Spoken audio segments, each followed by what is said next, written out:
Good morning, students. So after seeing the cell wall, the structure and function of cell wall, let us take up one more structure in the cell envelope, that is called cell wall. So the cell wall is the outer non-living rigid membrane which is covering the plasma membrane. And if there is a plasma membrane,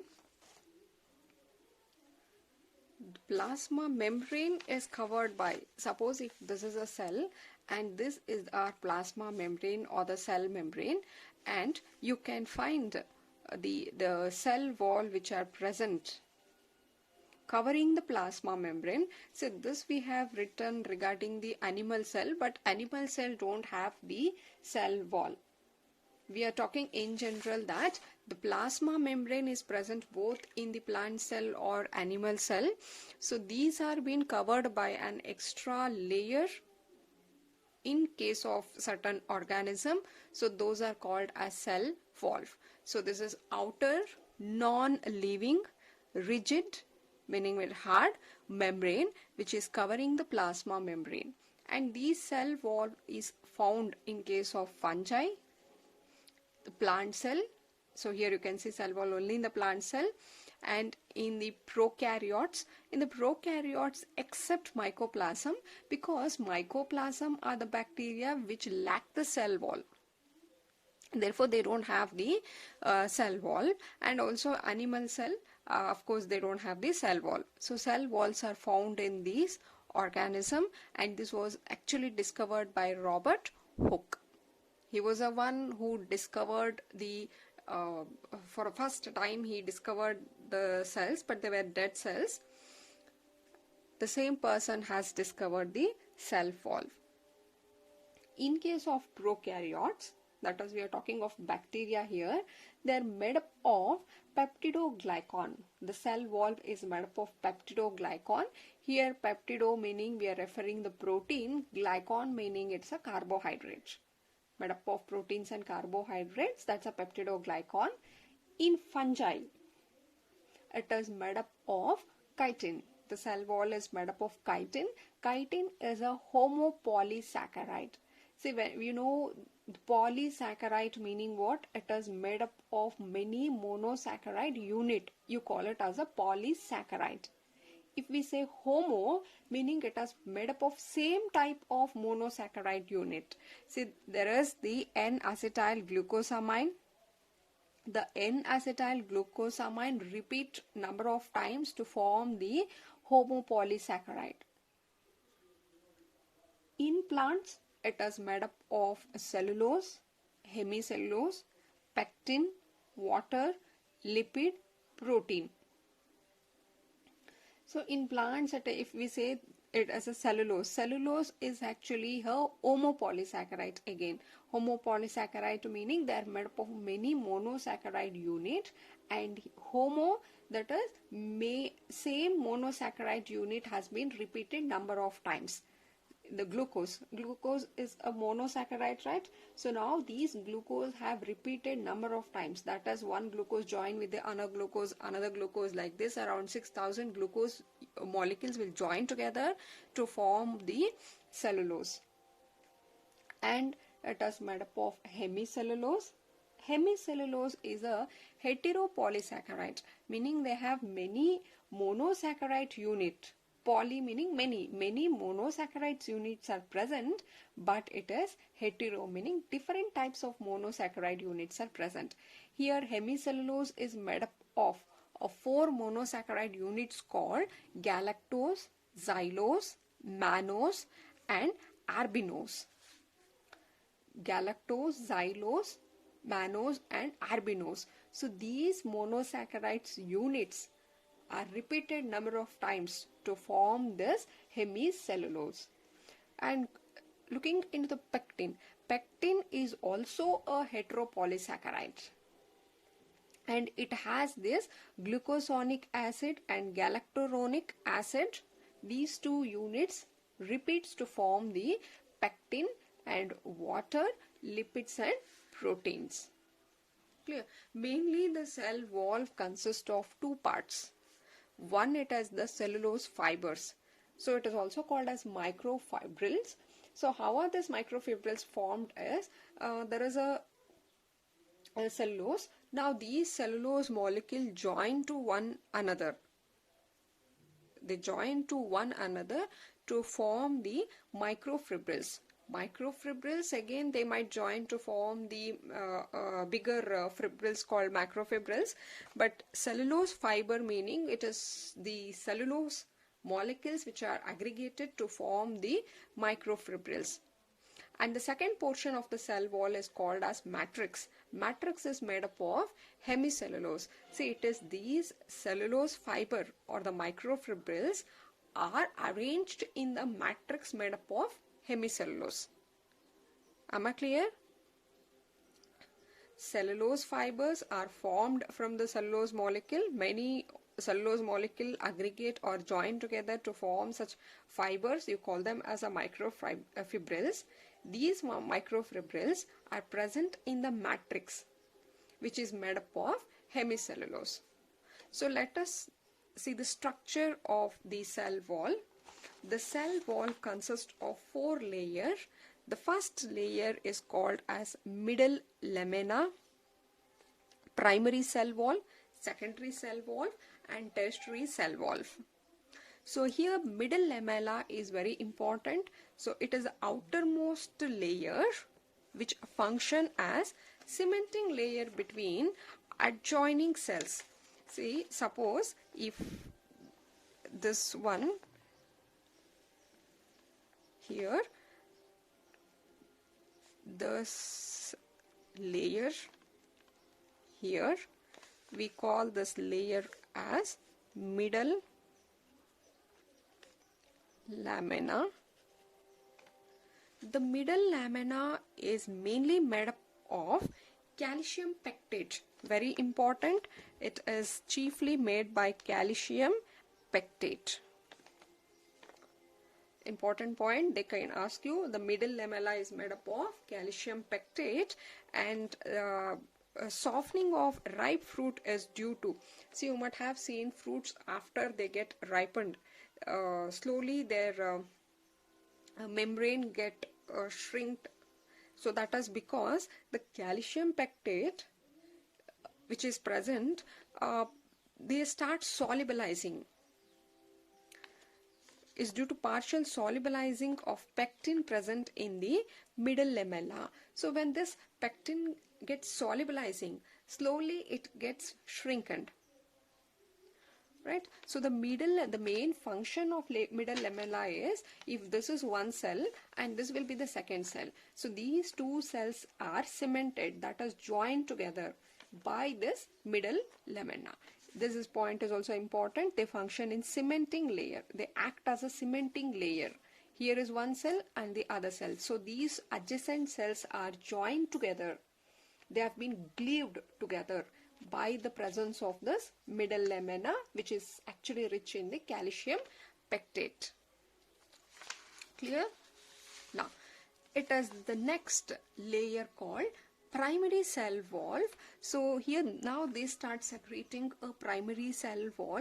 So on the either side you can find, if this is this layer, the next formed layer is called as this one, you call it as a primary cell wall. You can see on the other side also we have this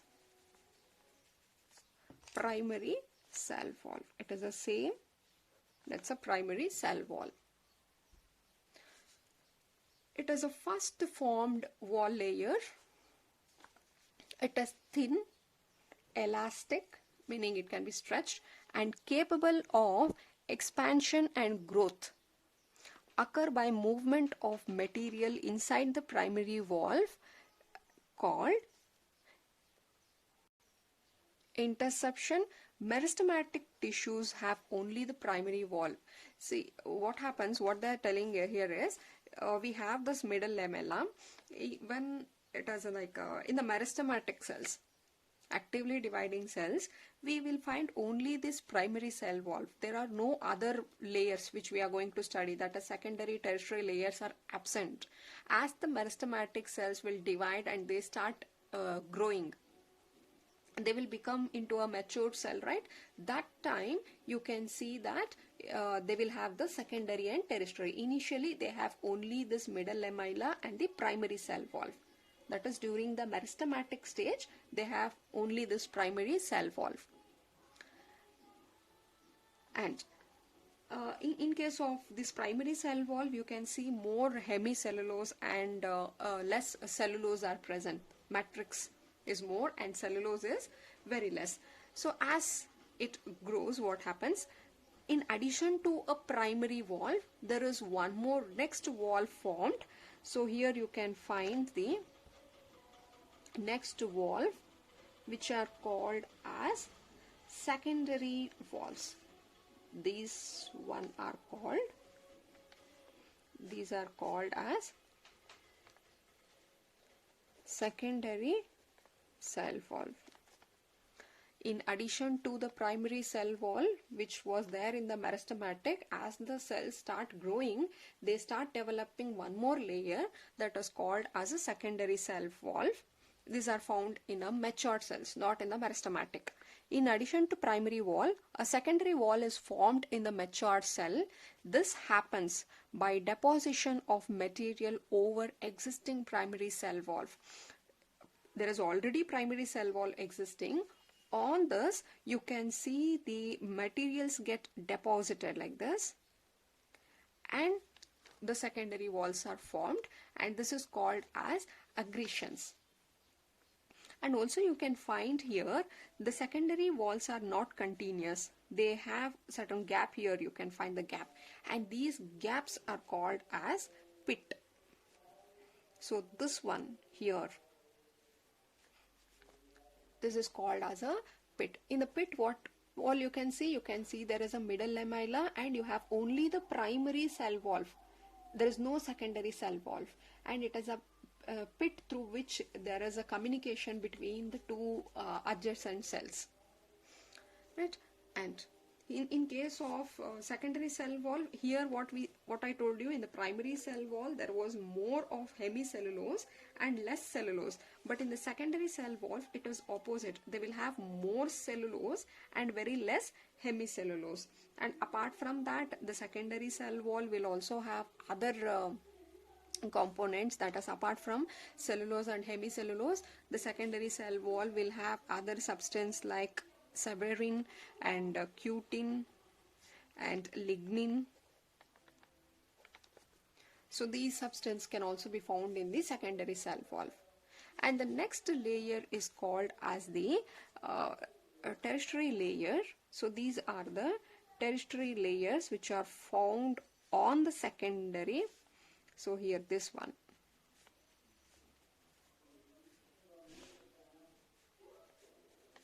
So these are what? These are our tertiary cell wall layer, and these are rich in, the tertiary cell are very rich in lignin and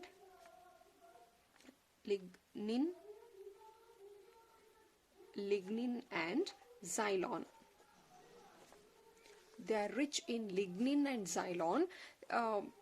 It is a xylon rich layer deposited in the inner secondary wall in case of gymnosperm. Okay, leave that. So but the tertiary cell wall are rich in the lignin and xylon substance. See, here also I have not written the lignins are interrupted, they are not continuous. See what happens if entirely, if it has been deposited, if you see a lignin deposition like this, the communication here will be blocked, right? If this is entire lignin, if it is continuous, what happens? They form a thick layer like this. Therefore it will stop the communication between the cells, or even the inner cells and the outer cells communication is lost, because of which the cell will die. Therefore you can see this tertiary layer formed interrupted. Am I clear with this cell structure? Yes, we'll just recall it. The cell wall is an outer, non-living, rigid membrane covering outside the plasma membrane. These are found in the fungi, plant cell, prokaryotes except the mycoplasm discovered by Robert Hooke. In case of prokaryotes, they are made up of peptidoglycan, that's a protein, and carbohydrates. In case of fungi, they are made up of chitin, which is a homopolysaccharide. In case of plants, they are made up of cellulose, hemicellulose, pectin, water, lipids, protein. Cellulose is a homopolysaccharides of glucose. Hemicellulose is a heteropolysaccharide made up of 4 monosaccharides unit. Pectin is also a heteropolysaccharides made up of these 2 monomeric units. And apart from that, you can find the lipid proteins and also water in case of the cell wall in plant. The cell wall consists of 2 portions called the microfibrils, which are present in the matrix, and the matrix is formed by the hemicellulose. The amount of the microfibrils and the matrix might vary depending upon the functions and in which organism the cell wall is present. The ratio of the fibers and the matrix can vary. And looking in the structure of the cell wall consists of 4 layers called middle lamella. In the middle lamella, they act as a cementing layer, and they are made up of calcium pectate. Then they have the primary valve. Primary valve is found only in the meristematic cells. Next, in the matured cells, they have additional layers called secondary and tertiary. Right? So this is about the cell wall. In the next video, we'll take up the other cell organelles which are present in the cytoplasm. Clear? We have completed with the plasma membrane and the cell wall. Please remember, the cell wall is absent in case of animal cell. Animal cell is an eukaryotic, but still the plant cell is also a eukaryote, but it is absent in the animal and present in the plant cell.